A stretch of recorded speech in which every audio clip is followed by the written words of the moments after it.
All right, we now welcome to the program the latest and greatest UMass Minuteman, one of the best transfers in the portal, a 6'10 forward from Lincroft, New Jersey. We got Josh Cohen joining us today. Josh, what's going on, man? Thank you so much for making the time. Guys, thank you for having me on. It's been like I told you guys before the show, it's been a crazy week, but it's going great. Life's great right now. Tell us about getting your bearings in Amherst. Are you there right now where you're chatting with us? Tell us what this process has been like. No, I'm actually still in Loretto, Pennsylvania. I'm finishing out my degree, and then I will be going to UMass early in the summer. So I went out there a couple weeks ago, took a visit. It was an amazing visit. And now I got to start finding where I'm going to live. So, what was the kind of the recruitment, I guess, process like? When you get into the portal, did it remind you a lot of your previous recruitment before you went to college? Is it completely different now? Because the landscape of college basketball has changed so much just in the last 4 years since you've been in college. What were what were some of the same things about being recruited as being in the transfer portal, and what was different about that? It was completely different. I only had two Division One offers my going into my senior year, along with one Division Two offer. So the two Division One offers were in the same conference, and the one Division Two offer was pretty far away from my house. So it was like, I really didn't have a tough decision in high school. But the transfer portal is. I was also I really have a lot of people to thank. Like there was so many unbelievable coaches I got to talk to, and so many great people that I got to converse with. But yeah, it's like to sum it up in a little bit, it's like the Wild West. You're getting calls from every single conference. Everybody's trying to figure out what your plan is, uh, what style of play you want to play in. I mean, it's unbelievable. I was on the phone for like 3 or 4 weeks nonstop, 9 a.m. to 5 p.m. And then at dinner time, after dinner, it was pretty unbelievable. But I'm glad I found my home. I'm curious to know, Josh. Please help me better understand. Treat me like an infant here, like you're explaining to a 5 year old or something. How does one initiate the transfer process or the transfer portal process? Right? Like I'm thinking to myself when you internally or you meet with your family and you say, "Hey, I want to transfer." Literally, what is your first step in doing that? Like, who needs to help you do that? Yeah, I mean, it's a it's you could either make it a complicated process or it could be very uncomplicated. First thing I did was once my season had ended, I talked to my family. We had a great talk. They backed my decision whenever I did, whatever I chose to do. And then I went to Coach Krimmel the day or 2 days after, and I let him know like right in the morning what I intended on doing. Um, and I didn't do it right away. I didn't go to the portal right away because I wanted to talk to my whole coaching staff. I wanted to talk to all of them, and just because of the amount of support they've given me over the last 4 years, I thought they deserved the first shot at me. And we had great talks. I really was blessed to have an amazing coaching staff in Loretto. We had a great talk and everything, and at the end of the day, my views were just a little bit different than theirs, and I went down, and you have to go to the compliance office, and you make a formal request to enter the transfer portal. So that's what I had done. That's kind of more of like the little bit of a different way, easy way. You can just call your compliance officer, say you're in the portal, and you're on your way. So it's really a tale of two halves. It's a pretty tough process because there's so much emotion wrapped up in it, especially for me. I guess some guys maybe not, but for me, I really cared about the people in Loretto and cared about everybody surrounding in the area because I was so involved in the community. So it was a really tough thing for me, but at the end of the day, you kind of have to do what you got to do. I don't want to get too deep into your kind of private meetings you have with your coaches, but or your now previous coaches, I should say. But are they disappointed? Are they understanding? Are they, now that kind of the transfer portal rules have changed, you've obviously been there for, 4 years. You've kind of put your time in. What's their reaction like when you enter the portal or kind of have that conversation with a coaching staff? Yeah, it really depends. I have a lot of friends that enter the portal. They when I talk to them about their experience, like it was much different than mine. I have a really unbelievable coaching staff, like really good guys. Like everybody from the weightlifting coach to Coach Krimmel at the top. Honestly, are really great people. So There was no spite or anger or anything from them. They want the best for me, so they thought that the best for me was to stay with them, and the best I had thought for me was to leave. So they understood that, and I still got a text from Coach Crimmel, "Happy Easter," like just the kind of people they are. It's really depends on the type of situation you're in, because you could be in a situation where you don't, no one cares about you, whatever, and you say you're in the portal, and then they take all the stuff out of your locker and throw it. Um, you got to go and pick it up. I still have my stuff in my locker. I still talk to my coaches. Me and my coach, every coach congratulated me after my commitment. It really, like to answer your question, it really depends on your situation. Well, I definitely think it speaks to your maturity and how folks view you there in Loretto and how folks are going to view you in Amherst. Why don't we pivot a little bit? We got to know, Josh, what was the conversation like with Coach Martin? Because look, I'll be honest with you, man. When I saw your tweet basically saying, "Hey, UMass fans, DM me," I was like, I'm going to shamelessly DM him, even though I'm not a UMass guy, and I'm also going to say, we were lucky enough to chat it up with Frank Martin. Can you take us inside your conversations with Coach Martin? Yeah, they were all amazing. He shows a lot. He's very strong character. Like Yes. he's very honest, and he's also he cares about the whole picture. He doesn't just care about you as a player, he cares about you as a person, and um, that's like I had told everybody in the recruitment process that I wanted to take what I had in Loretto, in small town Loretto, Pennsylvania, where the closest Chipotle is 45 minutes away, or I'm saying like maybe 35 to 40 minutes away.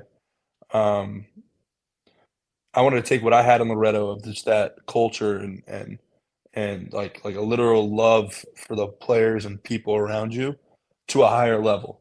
And I mean, there I had high major coaches all throughout my house. I was on visits. And the one guy that stuck out to me was Frank Martin. 2 days after I entered the portal, he was at my house. He greeted my whole family. He talked to my whole family, and he brought his whole coaching staff. And we had a great talk with him. And I told him, listen, I'll give you a shot. I'll come there for a visit. I don't know. I have high major offers. I can't promise you anything. And I took a visit there, and I didn't want to leave. So, Coach Martin is the definition of just an honest guy who wants to win a lot of games. So that's the kind of the guy I wanted to play for. No, Frank is the definition of a guy who is a no bullshit guy, I believe is what I would phrase it as, where it's like, no, what you see is what you get. And he's so passionate.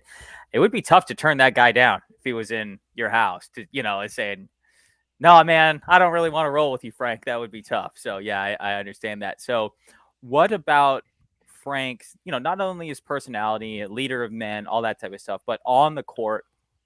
What was Frank selling you on the court about what your role is going to be in a UMass uniform going forward? Like you said, Frank's a no BS kind of guy. He didn't walk into my house and say, listen, here's a starting job. Here's this.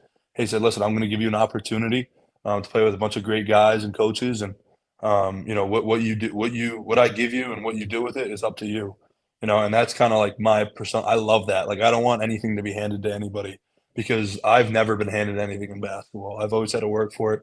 I was a 0-star recruit for my whole entire life. And I took that and, I came to Loretto with no bells and whistles and no meal plans, no nothing. And, became the 10th leading scorer in the country. So for a guy like that to come into my home and be as upfront and, with me as possible, like that's what really draw me to UMass, really drew me to UMass. And, also, he said that I'm not going to play the same role I did as at St. Francis. I'm not going to be as much as a back to basket.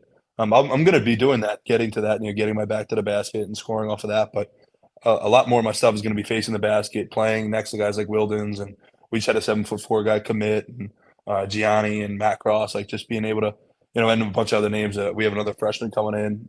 Just being able to play next to those guys and around those guys. To kind of show my whole game, not just with my back to the basket shooting hooks all day. So, Josh, if we go back to Coach Martin, when we were able to have him come onto the podcast, that was like genuinely a monumental moment for us because we're a small grassroots sort of deal, and we're able to chat it up with a Final Four head coach. And I'm going to date myself here. Did you know much about Coach Martin and his coaching pedigree as it related to South Carolina and Kansas State before that, or did you know him as a fresh new face at UMass? Honestly, I did know Coach Martin before UMass. Honestly, I had no idea he was at UMass until he called me. He was like, "Hey, I was like, you're at UMass?" I knew he was there. I thought I saw last year that he was there, but then like, to actually hear him on the phone, I was like, wow, like this is the dude you've watched on TV all the time. And my brother's a huge fan of him, so is my dad. So, yeah, to answer your question, yes.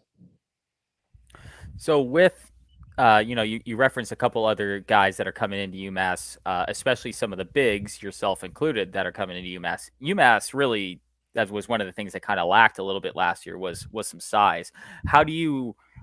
How attractive is it to you to have other bigs coming in where you don't have to be the only big there taking up a lot of that responsibility, that, there's some potential depth that's there? What, to you, how attractive is that? And how do you like to play with other bigs in those type of situations?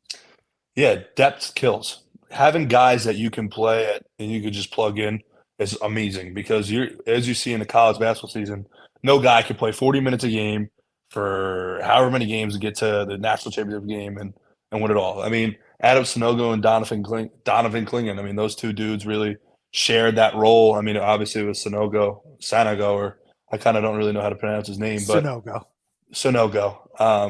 Those two guys being able to rotate in and out and kind of just put the hurt on people. That's what we're going to do at UMass. We're going to play a bunch of big dudes and we're going to whack people around. So, I mean, we're going to bring a certain physicality to the game that you need, and you can't do that with just two dudes. So having a big rotation of that is going to be awesome. Man, you're already talking like Frank Martin. Already, you're 5 days into this. You're already talking like Frank. So go ahead, Sue.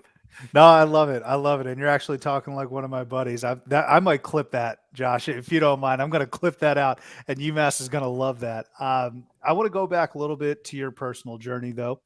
And we talked a little bit about how you talked with Coach Martin, but you also mentioned that you're considering other schools, or you were considering other schools, excuse me. I think the likes of Penn State, Micah Shrewsbury is now left for Notre Dame. I think Iowa was on your list. Todd Golden in year 2, entering year 2 at Florida. And we look at where you're at now in the A-10, and then you got Penn State, Iowa in the Big Ten, and then Florida in the SEC. Those are vastly different conferences. Josh, can you take us through your mind? I think a lot of people would be really intrigued to know what your thought process was as it related to conferences when you were making your decision-making process.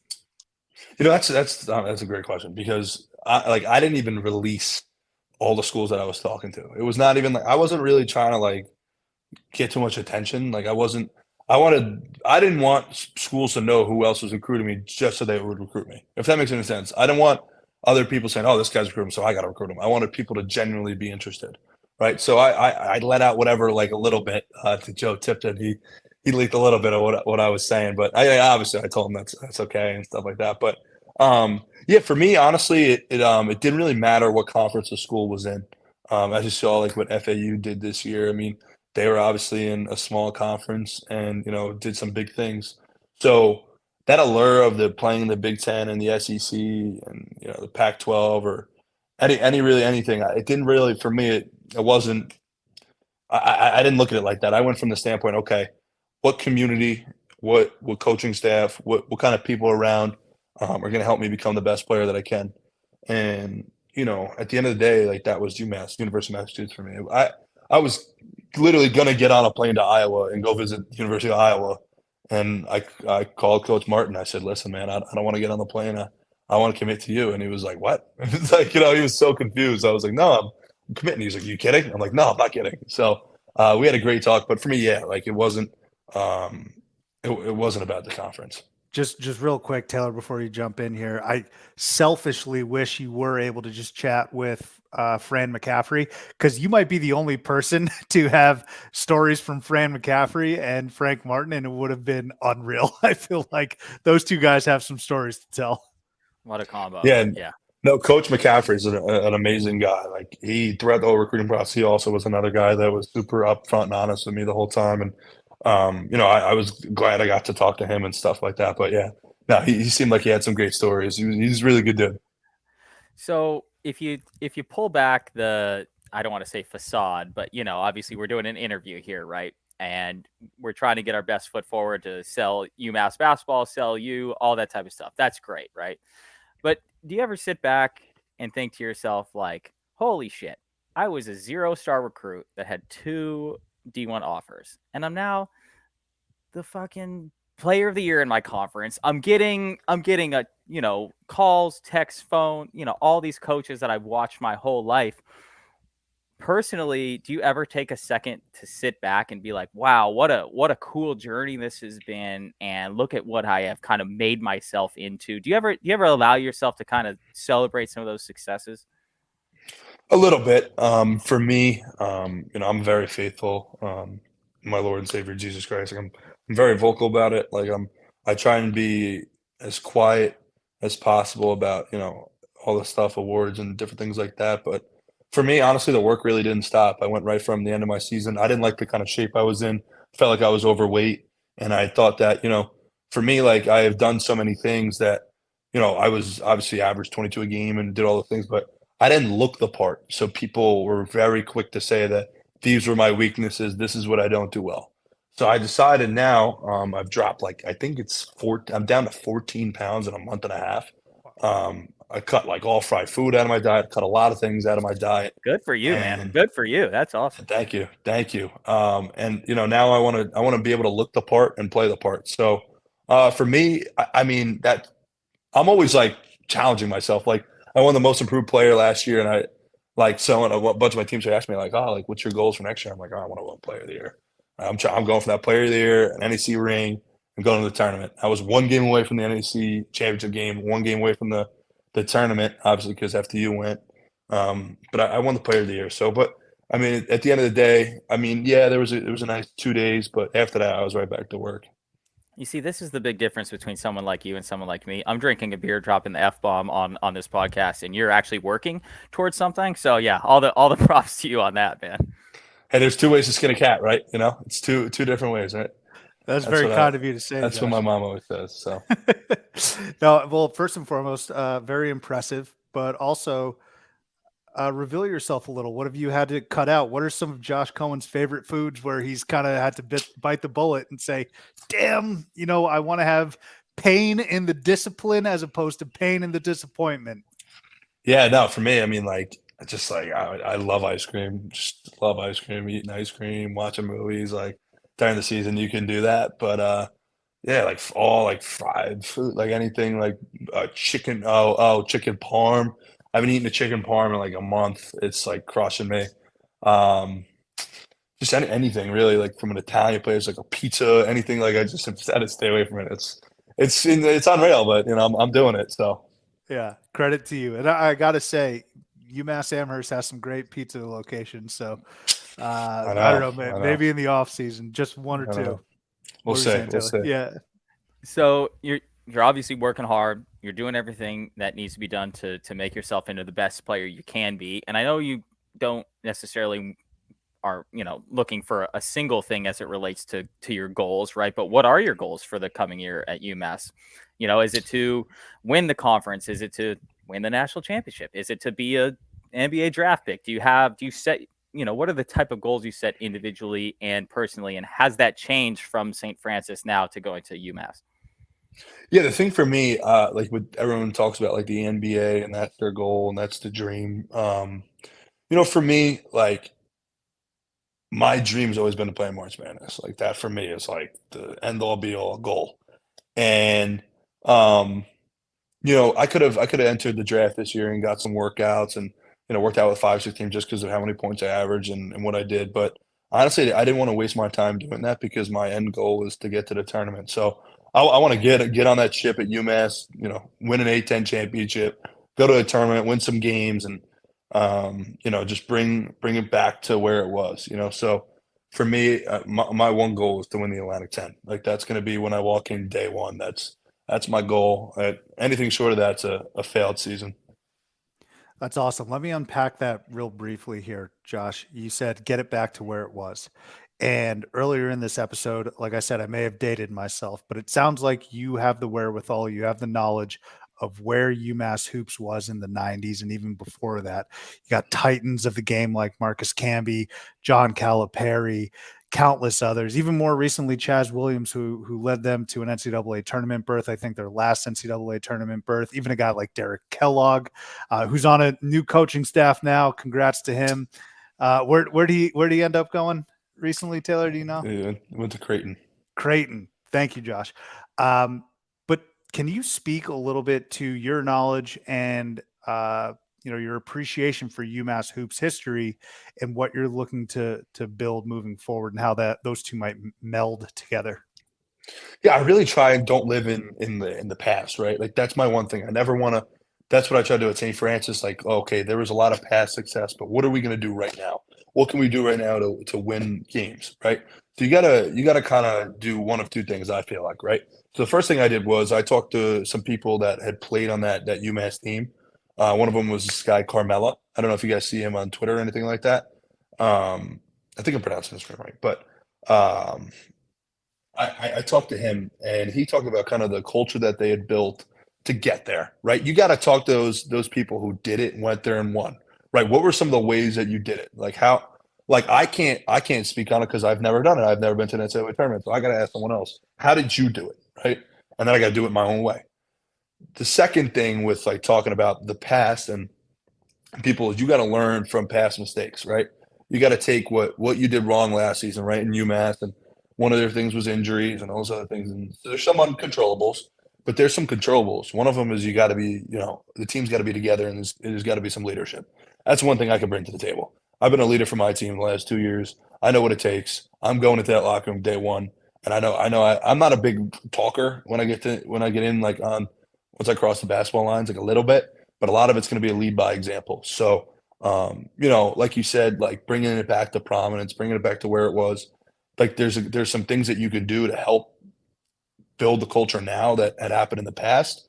But most of the time, it's got to be created from within because every team is different. We don't have Marcus Camby on our team. Like there's no, you know what I mean. We got to kind of play a different style. So for me, yeah, I mean it's amazing what they did, and it's honestly like it's going to be great to be a part of that history. But we want to make some history ourselves.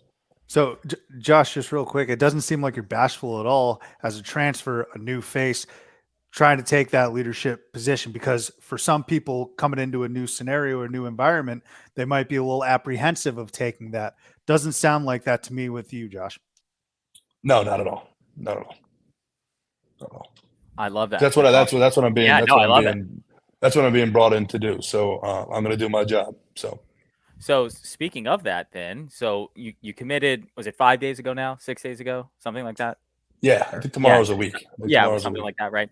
So in terms of being a leader and adding to the team and trying to push the ball forward here, do you instantly start recruiting in a way like other people from the transfer portal you might know, or maybe other players on the team that may have thought about leaving? Like, what do you have any personal role that you feel like you have to fulfill in terms of helping to build out this roster to what you guys want it to be? Honestly, I trust Coach Martin. That's his deal. I mean, he got me here, so I believe that he can get players. He can get players anywhere.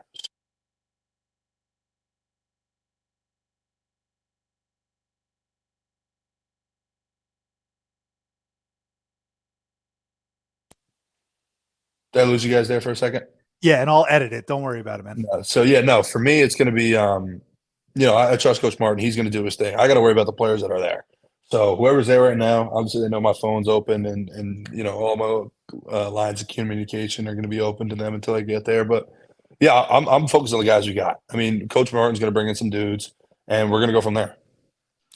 I want to talk a little bit about the transfer portal. I know we led off with that, but it's a pretty polarizing topic, Josh, for guys like us who watch the sport, not guys who actually play it.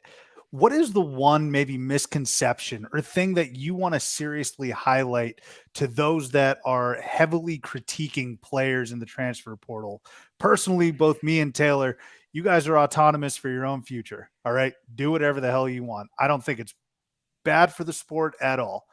But there are folks that do have that opinion, which I'm sure you've seen around. What are some things that you would like to peel, take us behind the curtain and say, hey, there's some things that you may not realize are going on in these athletes' lives that are driving them to transfer?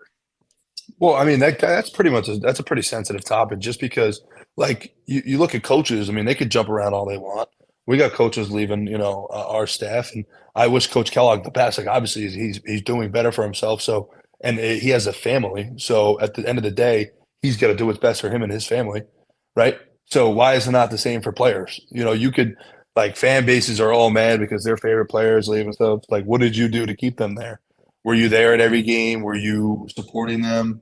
And then for other players, it's like, okay, like, they have families and they've put in the time and effort and committed. Like the questioning of loyalty is very puzzling to me because it's like, okay, like you're looking at it from one perspective point of view. Yeah, obviously you're not going to look at a guy as loyal if they leave your program, but at the same time, like you're not going to be mad. Like you wouldn't be mad at a guy who wasn't playing leaving the program. You'd be probably happy.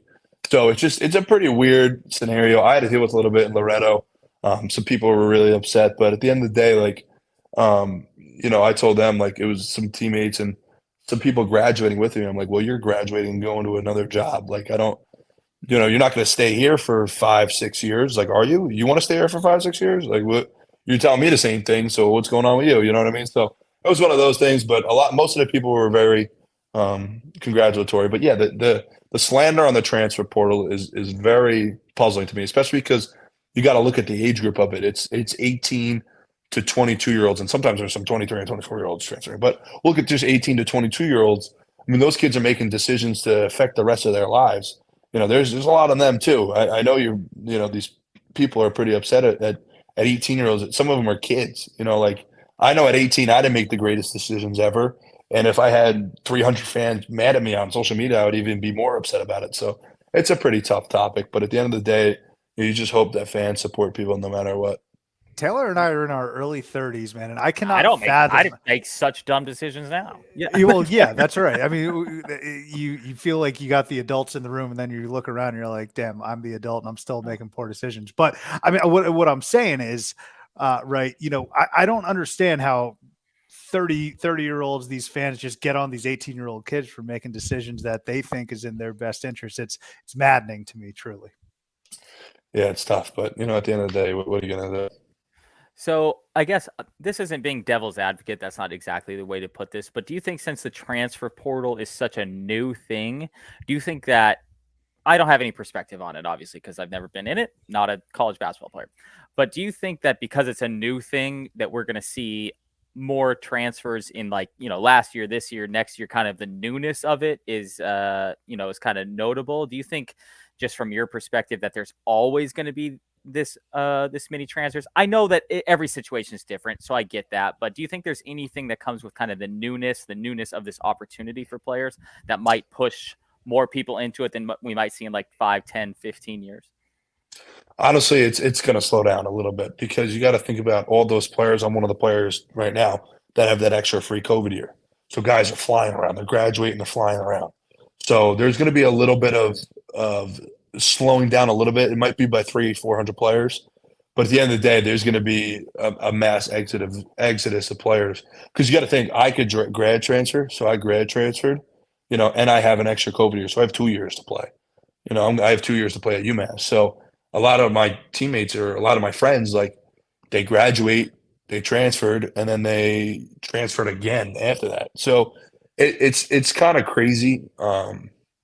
I did it once, and once is enough for me. But yeah, you're going to see it's going to be unless the NCAA comes in and does something about it, it's going to be crazy like this for the rest of the time.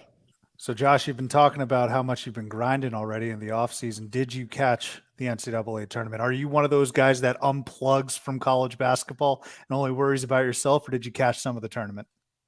I was able to catch a good amount of the tournament. For me, like I wasn't. I like watching the underdogs, obviously, because obviously, like I've been an underdog my whole life, and I've been playing on the underdog team for my whole life. But yeah, I was able to catch a lot of the tournament. All right, so this is great. You are actually leading me into this next question beautifully. Do you remember what happened this past February 23rd? February 23rd. You beat FDU by 10, my friend. Oh yeah. Did Yeah. you foresee them beating Purdue? I mean, you played them 3 times this past year. You beat them by 10 once, and then they go and pull off arguably the greatest upset ever. Honestly, like, no. I would be lying if I was like, oh yeah, I knew they were beating them. Like, no, I had no idea. I didn't turn on the game until the last 5 minutes of the game because it was so hard for me to watch. Because I was one game away from it. I was like, oh man, I'm not watching this. I'm not doing this. And then I saw an alert on my phone, and I was like, you got to be kidding me. I'm looking at a wrong score, and I look it up. I'm like, oh my god, these dudes are gonna beat them. And like, then I saw a bunch of people on Twitter like, oh, they used the same thing they did on Josh Cohen to beat Edie. First of all, people don't understand. I got a concussion in that last game. So the first two, I had 26 and 31. I think I had 31. And the last game, I got knocked out of that game. So people are like, oh, playing that card. But what FDU did against Purdue was absolutely unreal, and it was awesome to watch. I mean, it was an incredible run for them. They even gave a great battle to FAU in the next round. I mean, like when you look back at those 2 games that FDU played, and even the shellacking in Dayton that they put on Texas Southern, which I was actually there in person, having no idea that Tobin Anderson's group was going to go on and win an NCAA tournament game. Did you say to yourself, did you ever look back at that February 23rd matchup and say, hey, here was the blueprint of beating this team? And did it ever also did you ever say to yourself, shoot, Merrimack should be here, because of that whole rule? The rule is stupid. I mean, it sucks, but it's the rule. Everyone's complaining about it, but it's the rule. So I mean, Merrimack, they had a great season. They won a good championship. But they also, in kind of in retrospect, like they also had a pretty big advantage in that game. I mean, that team had celebrated and they had won. They are going to the NCAA tournament, right? So in their mindset, they don't got to beat you to go to the NCAA tournament. So you win a championship, and then you're sitting around for a week and a half saying that should have been me. First of all, they would have matched up completely different against Purdue than FDU did. FDU pressed, and they did the things they need to do. They forced those freshman young guards to turn the ball over. Meanwhile, Merrimack sits back in a 2-3. So you can't really do that with a 7'3" guy in the middle or 7'4", however big he is, So to everyone, when I was talking to people, they're like, oh, it should have been Merrimack. Merrimack could have beat them. I'm like, no, Merrimack couldn't have beat them. I said, FDU beat them. There's a lot that went into it. I love that you make that point because especially as it relates to like bubble teams, everyone's like, oh, well, they won the first game, so they should have been in. It's like, well, it's the NCAA tournament. Once you get into the tournament, it's all matchup based. It's all matchup based for the most part. That's why we saw a 9, 5, 5, and 4 seed in the Final Four, right? So now that aside, when you're watching the NCAA tournament, when you're watching the NCAA tournament, do you have a rooting interest? Are you sitting there rooting for FDU? Are you rooting against FDU? I know that you said that you hadn't watched it, until the last 5 minutes, but what is your rooting interest like as a college basketball player if you're not in the tournament? 100% rooting for FDU. It's good for the league. Good dudes. I bet if you asked any of those guys to jump on an interview like this, they would do it. Like they got a great coach. He's a good guy. He recruited me again at Iona. 100% rooted for them. You can't not. Funny enough, Josh, I did reach out to Tobin Anderson via DM. Still waiting on that response. He wasn't as nice as you, man. Really? Yeah, he's not I guess he's probably not a social media guy. Send him a text. Maybe I'll send you his number. You could give him a text. You've already done way more than that, man. You've been too kind. I just got a few more questions for you, Josh. If we look at your past schedule, as a matter of fact, we just talked about FTU. You also played Miami this past year down in Coral Gables, a Final Four team. Norchad, O'Meara, man, that backcourt with Wong and Pack, a guy who I believe should be in the Hall of Fame, Jim Larinaga. Can you talk to us a little bit about that experience playing a top-level eventual ACC champion and then looking at them as they graduated to a Final Four, and you guys actually played pretty well against them? Yeah, I mean, obviously, when we played them, I walked away from that game knowing those dudes were super talented. They were going to go far this year, but I mean, the athleticism they had all over the place was just overbearing. And I didn't know how many teams that were going to be able to beat them. They had the big fellow in the middle, and they had great wings and great guard play. And they had depth. Like everyone in that tournament who went far had depth. So those dudes they could compete. Nothing else you can say. I mean, like I said, Josh, I think it's really neat that you've had vantage points against FDU and Miami, two of the coolest stories of the NCAA tournament. Like I said, we're fingers crossed for UMass to get back there so we can see you and you create your own story there, Josh. But I'm going to get you out of here on some quick hitters. All right. Toughest environment you've played in? Damn, they're gonna use this against me, but St. Bonaventure. Bonnies. I won't Yeah. put that out. All right, man. I know you're All about right, to enter there. they're gonna no, you can put it out. You can do whatever. They're gonna be heckling me no matter what. So you know what? At the end of the day, I'm not worried. When did you play St. Bonaventure's? First game of the year. Oh, okay. Yeah. What made the crowd? What made the crowd so crazy? I mean, I like, was hooping, and they were all over me. But you know, I'll be back there. yeah. I mean, are they like swearing at you, or are they? No, they're saying- crazy. They're crazy. Yeah. They're throwing out my sister's name. They're throwing out everybody. I'm like, okay, let's go. Come on. I just love it. now I got some different horses, so we'll be Yeah. ready for that game. I love it. I'll tell you what, this might be the same sort of a similar in vein question. What's the A10 arena you're most excited to play in? We can eliminate the Bonnies, but what is the A10 arena you are most thrilled to play in? I mean, I haven't really played in a ton of Atlantic 10 arenas. But anything on paper or on TV I think that I probably one would be Fordham, just because I have a good amount of friends who go to Fordham, and to play back in New York City like would be awesome. Like I'll have a ton of family there, so I'd probably say Fordham. I want to throw one in the ring as well, UD Arena. I love that arena, man. I don't know what it's like as a player, but as a fan, it's a blast. It's cool. I'm excited. I'm excited to play in UMass arena. It's huge. It's nice. It's beautiful. I'm excited to play there too. So For sure. If you could change one rule in college hoops, what would it be? well, one more. Probably take away this. There's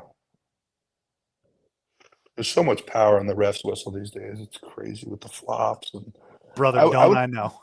I would probably say like take away one rule. Probably the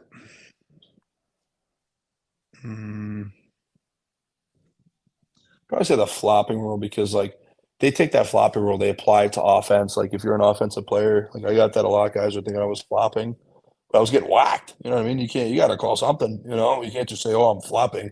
It's a very big out for a referee. So I would say probably the flopping rule. Here's what we'll do. Us three plus Coach Martin, we're going to form a committee and we're going to try and get that changed. All right, Josh? That sounds awesome. Sounds All awesome. right. I'm sure he'll be right at that. This one comes directly from a UMass fan, and it relates to your Twitter bio. He's asking, when are you going to put UMass in your Twitter bio?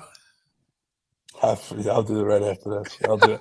That's the thing. People were like clicking on my page, and I didn't even, because everything had happened so fast. I didn't get a chance to do all that stuff because I was answering so many phone calls like from so many people that I was like, and then I had people like, "Why are you? Well, you're not a red flash anymore. Why isn't your bio?" I'm like, oh, okay, go change it. You know what I mean? Like for me, that's the last thing I was thinking of. So yeah, I'll go and change that for them. Hey, that's via them. All right. I got no issues with however you want to handle your Twitter. But Josh, this has been amazing. My last question that I ask all of our guests, we have this segment called Bring Them Up on Stage, and I'm going to kind of put you on the spot here. But again, it's what I ask all of our guests.